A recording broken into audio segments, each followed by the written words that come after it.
Welcome back. I am so excited to see everyone here for day 2 of the 3-day stitch challenge.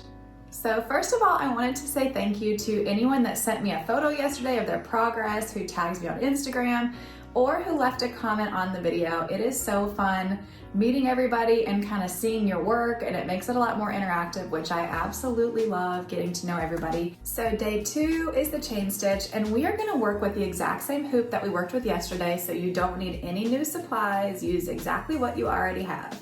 So let's get started. The chain stitch creates a thick textured line, which is great to fill space, and it's my personal favorite for personalization. I use the chain stitch all the time for embroidered swaddles, for baby gifts. It's so cute, it's my absolute favorite, so I'm excited to share it with you today. So we are back for day 2. I have my needle and thread prepared just like yesterday with a knot at the end. I'm gonna take my water-soluble pen, and just like yesterday, I'm going to do a little bit of a curve, and then I'm gonna do a loop so I can walk you through that. To get started, we're gonna bring our needle up right at the beginning of our line and pull all the way through until we feel our knot.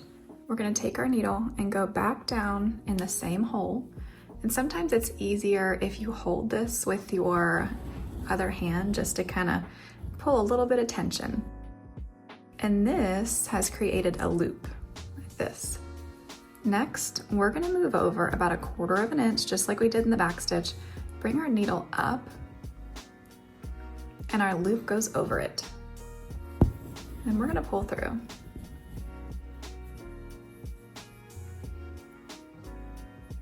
It's important not to pull too tight, but you still do wanna have a little bit of tension. So there's our first chain stitch. Okay, next. Needle goes down right into the hole in the center of our loop. Pull down. Like I said, I like to maintain a little bit of tension with my other hand. We're gonna move down our line the same distance that we just did. Pull our needle up from the back, and we are gonna create our second loop.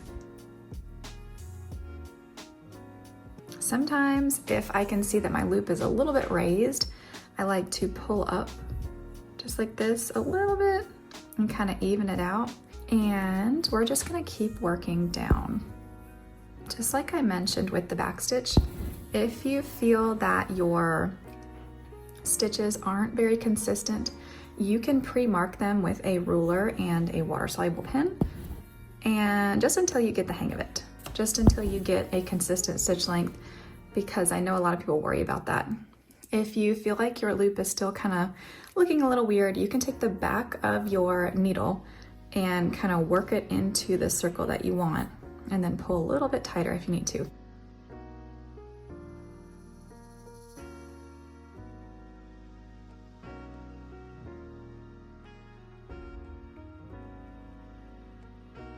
So this stitch is definitely a little bit slower than the back stitch. It takes longer to achieve, and it uses more thread, but that is okay. I love the textured look. This one is my absolute favorite to do for names, especially across a bigger swaddle blanket or anything I'm personalizing. And just like we did with the back stitch, as we work around a circle like we're about to, or a loop or an O or anything like that, we are going to take a little bit smaller stitches just to make sure that our circle or curve looks fluid and doesn't end up looking like a square. So if at any time you have questions, please leave them in the comments. Feel free to tag me on Instagram at Southern Sewing Company. If you are working along with me this week and you want to show me your progress. So another tip with the chain stitch is to make sure that your loop does not get twisted. And by that, I mean there are no twists at this point like this. It is still a loop. Another thing to keep your curves looking neater is I am kind of pulling in the direction I want my stitch to be. If I pull down, can you see what happens to my stitch? It kind of lays down this way, and I definitely don't want it to. I want it to sit up and be nice. So I'm gonna kind of pull up past my line, and I'm gonna kind of keep it there until I can get my next stitch in to keep that one in place. So if you start to see your stitches kind of folding down, keep an eye on where you are pulling and which direction, and see if that helps at all. Now that we're around the center of my curve, I'm gonna start taking a little bit shorter stitch length. I don't really need to do much shorter because this is a bigger curve, but I am taking a little bit smaller just to make sure that I have that nice fluid roundness that I wanna see. We're getting closer to this point that we want to jump over our last, and I'm not one to tie off unnecessarily. I think it just takes too long, so I usually just jump over previous lines and I don't even get mad about it. So what I'm gonna do here is get pretty close to this last line.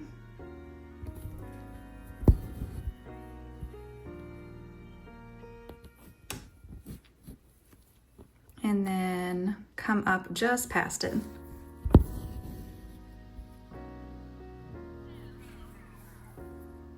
And then just keep on moving. Just keep stitching. Okay. So now that you get the gist of it, real quick, just like we talked about, at the end of our back stitch, if you run out of thread, if you want to change threads, if you get to the end of your line, we're going to tie off our work. So needle goes down right over the loop you just created. I don't know if you can see what I did that. Okay, and what that does is it anchors down that stitch so it's not going anywhere. I'm gonna flip over to the back, and this is what we have here. So since these actually looks like back stitches on the back, I'm gonna take my needle and I like to loop it around the last few stitches. And then just like I did with the back stitch, I'm gonna kind of zigzag through the last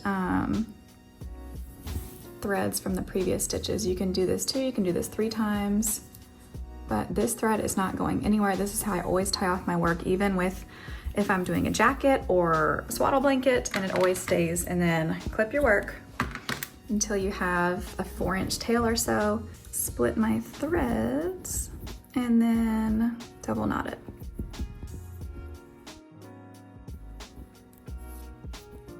Okay, that's all.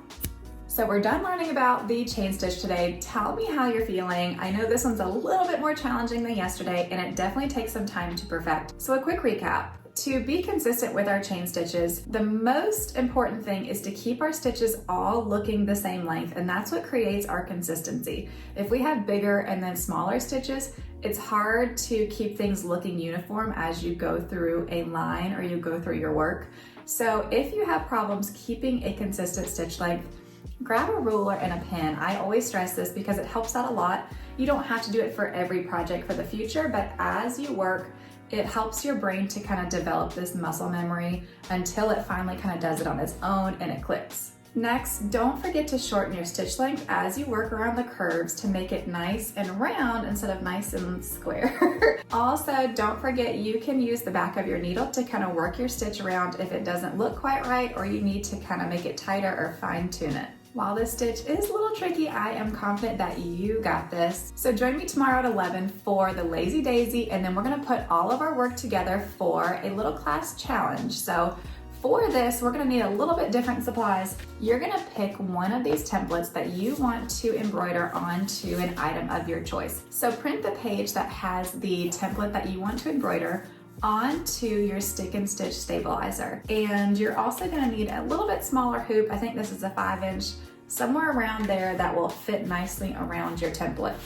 So bring these tomorrow, and then you're also gonna need an item of your choice to embroider on. This can be a sweatshirt, a tote bag, whatever is easiest. If you're not comfortable stitching on something so permanent yet, you can grab another scrap piece of fabric and practice. You can download and print these templates as many times as you want, so don't feel like you have to get something permanent to join me tomorrow. With all that being said, I will see you tomorrow for day 3.